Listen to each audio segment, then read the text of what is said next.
Колега Димитар Апасиев, вашиот одговор разбавме дека на вам не ви е предизвик легализација на ваков криминал.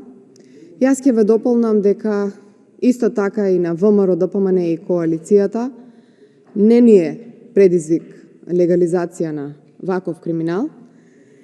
Меѓутоа, мора да констатираме дека на представниците на владеачкото мнозинство предизвик, и тоа на ваков ден, 25 декември, има предизвик да го легализираат овој ваков криминал. И затоа, колеги од владеачкото мнозинство, веќе еднаш рековме, со име и со презиме, ќе ве прозвикаме да се изјасните поединечно, кога ја делите одговорноста, веќе да ја делите одговорноста со име и со презиме. И сега, државниот правобранител во свое обраќање кажал дека и ќе го цитирам, државниот правобранител на Република Македонија уште еднаш укажува дека владата нема правен основ да пренесе овластување на раководење и представување на владата и затоа не може да го потпише оваа спогодба.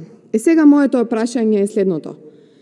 Колега, дали имате некоја информација кој им дал овластување на колегите Ангјушев и Бектеши, кои што се најмалку правници, да отидат во Виена, да преговараат и да потпишат ваква, односно да се договорат за ваква една спогодба.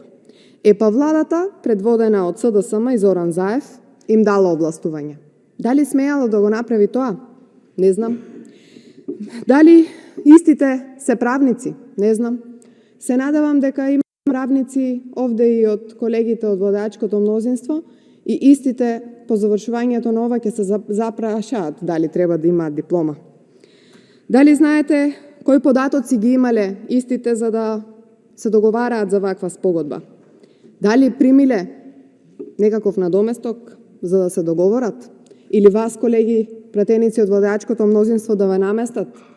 Денес да не дебатирате, да не се јавувате на збор. Оставите ги пратениците од мнозинството. Имате реплика на Апасиев. Епа колега Апасиев, владата предводена од СДСМ и Зоран Заев ги мести очигледно и колегите од владеачкото мнозинство. Делба на ризик е ова очигледно и мисли владата дека ако помине овој закон, кој е се само закон нема никој да одговара. Меѓутоа, се лажат, ќе одговарате сите вие кои што ќе гласате, затоа што граѓаните на Република Македонија ја губат довербата и на следните избори ќе знаат за кого треба да гласат.